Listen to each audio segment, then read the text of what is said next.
Actions speak louder than words. And today, while we're talking about making children healthier, there's a way you can make it happen.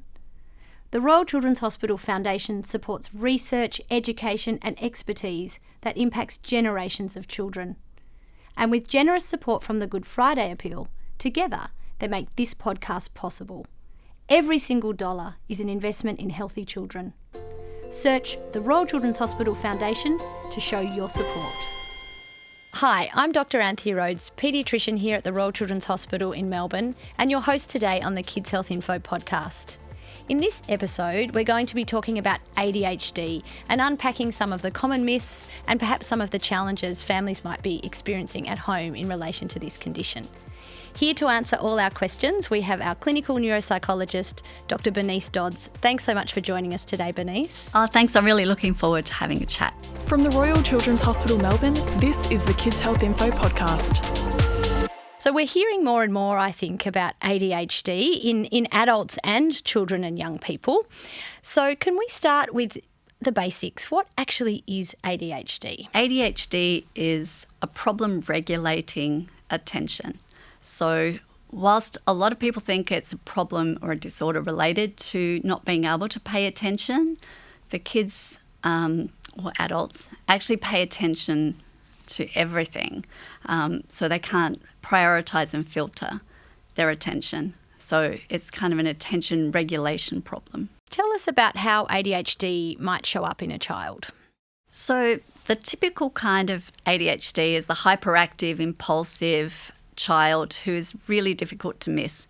Their behaviour can be an issue in the classroom. They're pushing others, poking others, talking when they shouldn't be speaking. It's quite obvious that they have poor regulation, and those kids need to move sometimes in order to learn. So they're the kids that you might be on a bouncy chair or on a wiggle thing, whatever, because moving actually helps them to focus. The other type, though, is the more inattentive type, where those kids can sit and look as though they're listening and look as though they're doing the right thing, but in fact their mind might be on something that happened yesterday or on something that's happening on the other side of the classroom and not on what they're supposed to be doing. And so for a child having those troubles, how might that be flagged? Perhaps the classroom teacher's noticing they're having difficulty keeping up, or how might it show up? A lot of the time they have trouble getting started on tasks. So even when they do know what they have to do, they may not be able to get started. Often they may start, but then they don't complete tasks. They can't find their way to the end because they get distracted by something before they get there. Or they may just be confused because they haven't actually heard the full instruction because they switched off partway through. So they're the kids that are, either confused, chatting with their person next to them, or just not paying attention generally, not getting the work done. So it functionally affects what they're able to do. And what about outside of the classroom? How might it show up in other aspects of a child or young person's life? So it has to show up in multiple contexts in order to be ADHD, because of course there's other reasons why a child may not be able to pay attention in a classroom. For example, if they're being bullied during the break, or if they're experiencing learning difficulties or something like that. So we generally want to see that the attention problems are happening across different settings. At home, for example, they might have trouble getting ready for school. They might get distracted instead of getting their teeth brushed, like very practical functional effect at home as well. Sometimes they are able to focus really well, like in a sporting context. If there's a lot of movement, a lot of action going on, they're more able to focus. And some kids with ADHD are actually very hyper-focused when they're doing something they love, like drawing or whatever that might be, because they're often very creative. And we hear that term hyper-focus more and more. Can you explain a little bit about what that is? Yeah, so once they get started on something, like the difficulty they have generally is getting started, particularly if the task is not very rewarding or not very interesting. But if it's a task they really love, then they can get over that motivational hump very easily, and they're actually able to focus really well when they're doing something they like or when they do something they're interested in. But they are not able to focus really well when they're doing something they're not so interested in. So we've actually put a question out to the community to see what sort of things people might be listening and wondering in relation to ADHD. So we're going to take a moment now to actually hear from Grace, our producer, and we'll talk through some of those questions. So over to you, Grace. Thanks, Anthea. So our first question today comes from Amy, and Amy wants to know, how can you tell the difference between ADHD and naughty behaviour? Okay, so ADHD is unintentional. It's not something that kids are able to control, and it happens over multiple environments, multiple situations and settings. So not that I 100% agree that kids are, intentionally naughty, but children who are naughty are generally doing it to achieve a purpose. So there's some kind of goal from their behaviour, and they generally respond well to having limits put on them or consistent expectations or rewards or something like that.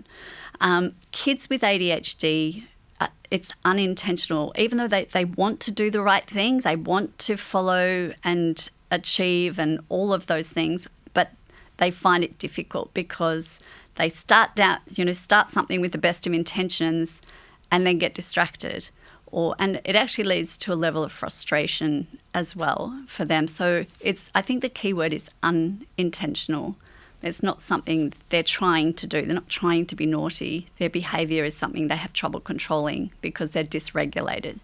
Yeah, I totally agree. And I think the other thing that we often think about that's really helpful is the idea that any behaviour from a child is often a way of trying to communicate something, trying to tell us a bit about how they're experiencing the world. Yes, exactly. So there's usually a purpose for the behaviour, and if you can look for the trigger or the antecedent or what they're trying to achieve or what they're trying to communicate through their behaviour, then that can be very helpful in terms of working out how to manage that behaviour the best. Absolutely.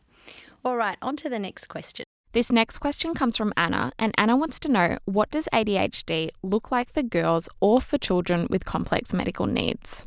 Often girls present with the more inattentive variety of ADHD rather than the more impulsive, hyperactive kind of characteristics. They can have the hyperactive, impulsive behaviours, but often they present more with the daydreamy, inattentive, just not quite being able to get their act together kind of type of ADHD. So for girls, they can control, they can regulate their behaviour, and they may be quiet, they may be sitting in class doing, appearing to do what they're supposed to do, but in fact their mind is wandering off, or they're stressing inside about not knowing how to do a task or not being able to finish a task or worrying about something else. So it often becomes more of an internalised dysregulation, like an emotional almost dysregulation rather than behavioural dysregulation. Yeah, and what about in the social setting, particularly for girls, perhaps with more of an inattentive type of ADHD? Yeah, so what happens in a social setting is girls can have trouble following what's going on. So then they might say something out of the blue that doesn't make sense, and the other girls are all going, what's wrong with you? And they can get rejected because they're not keeping up with the quick verbal interactions or understanding the complexity of what's going on, or missing subtle cues. Girls are very good at subtle non-verbal cues and connecting with each other. So if they're missing those important cues, that can also influence how well they're accepted in their social group. Then it makes it difficult for them to understand the complexity of the interaction. Even when they're being bullied, sometimes they don't see it. Absolutely. And I think our listener also asked about medically complex children. So being here at the hospital, I imagine you've had experience, Bernice, with some of those children and young people who may have other very complicated things happening, as well as perhaps an ADHD diagnosis. So then we have an overlay. So, for example, in the kids with epilepsy, perhaps where they're taking medications that can affect their attention, or they may be having seizures overnight that are affecting their sleep, that can have implications for their attention. The kids with metabolic disorders may have some imbalance that's also influencing their capacity to attend or to organise and plan, so their executive functioning can be affected as well. So we do have to be conscious of those overlays as well.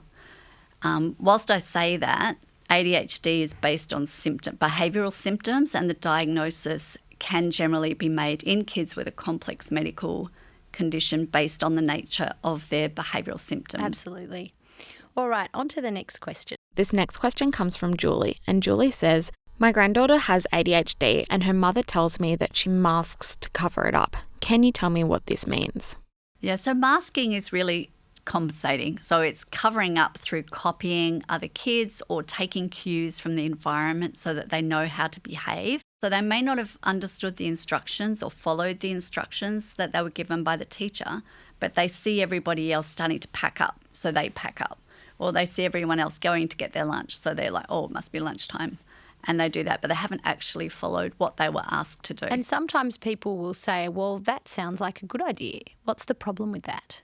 It can be a good idea, as in that's something that will help them to succeed potentially. However, it comes at a cost. So it comes in terms of anxiety, stress, and also fatigue. So just having to really focus all the time, sifting the environment for clues and cues and realising you've made a mistake because you see someone's reaction and then backpedal and go, okay, what am I supposed to be doing? So they're constantly on, if you like, paying attention to everything. And I think for those sorts of children, they may come home absolutely exhausted. Absolutely. Yeah. Tired. That you're right. The fatigue really affects, and then that compounds the problem that they start with. Absolutely.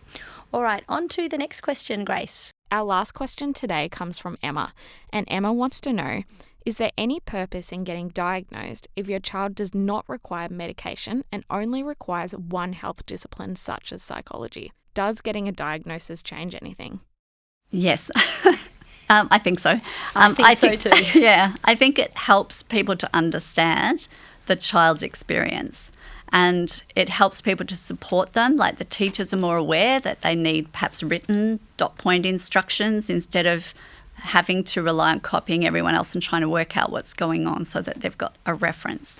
I think it helps to ensure that we've got things in place at home so that they can get ready in the morning and be on time instead of getting into trouble or getting yelled at as the stress levels ramp up as you get closer and closer to when it's time to leave, to go out to school or wherever. So having some understanding of what their difficulties are means that you can anticipate and help to structure things so that it minimises the secondary stress and the secondary behavioural issues that can arise when kids are feeling frustrated or overwhelmed or out of their depth. Absolutely. And obviously once they approach VCE in particular, there can be special considerations. That's right. They can apply for the Special Entry Access Scheme and get some adjustment to their ATAR. And there's also supports they can get with their exams, like having attention breaks or rest breaks because they fatigue more readily, having the exam done in a separate room so they're not distracted by other kids and what's going on, how quickly other people are writing. So there's good reasons to have it diagnosed if it's a dysfunction, if it's affecting them functionally and affecting their achievement and their learning. Absolutely. Okay, we're going to move on to a different aspect now, which is really about busting myths to do with ADHD. So what do you think's the biggest myth that you hear that you'd really like to set straight for parents and caregivers listening? So the biggest thing I think for me is that there's an attention deficit. So the problem isn't that these kids can't pay attention. They can pay attention when something's interesting to them, when they're highly motivated. If it's something they really enjoy, they can pay attention for hours. They can be very hyper-focused. The problem is that they pay attention to everything. So they don't filter, they don't regulate their attention to prioritise what's important. So when they should be focused on their homework, they're focused on chatting with their neighbour or on something else. Yeah. And so that idea that, well, he can watch TV or he can game on his device for hours on end, he's got no problem with his attention then, surely he can't have ADHD. That's the myth we want to bust. Yes, that's the myth. So they can focus very well. They just can't filter the environment for what's important. So it's about being able to focus on what's important versus being able to focus on what's interesting. So before we finish up, Bernice, for anyone listening who feels like maybe this is something I need to think a bit more about or explore for my child, what would you suggest as their next steps? First of all is observing.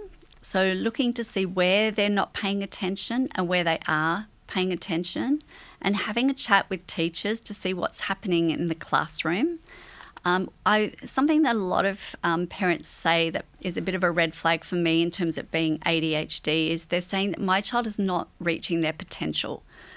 So with girls, they're doing so much homework, they're doing so much work, and yet they're getting C's and D's in secondary school, say. So the amount of effort they're putting into the task is not kind of matched to what they're getting out of it.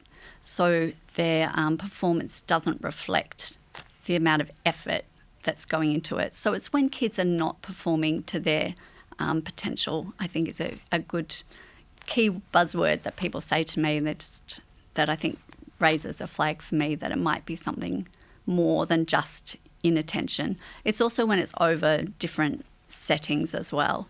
And so then it's a chat with the school counsellor potentially or classroom teacher. Yes, definitely. And then from there, usually the GP to help link in with a psychologist like yourself or a paediatrician to have some further discussions around those things. Yes, definitely. Thanks so much, Bernice, for all of those things we've talked about today. It's such an interesting topic. I'm sure we'd love to have you back to unpack a few more things down the track. Thanks for joining us. Yeah, thanks for having me. Information in this podcast is general in nature and is intended to support, not replace, discussions with your doctor or healthcare professional. If you have concerns about your child, please consult your local healthcare professional for individual advice. This podcast is recorded on the traditional lands of the Wurundjeri people of the Kulin Nation, and we pay respects to their elders. Kids Health Info is funded thanks to the support of the Royal Children's Hospital Good Friday Appeal.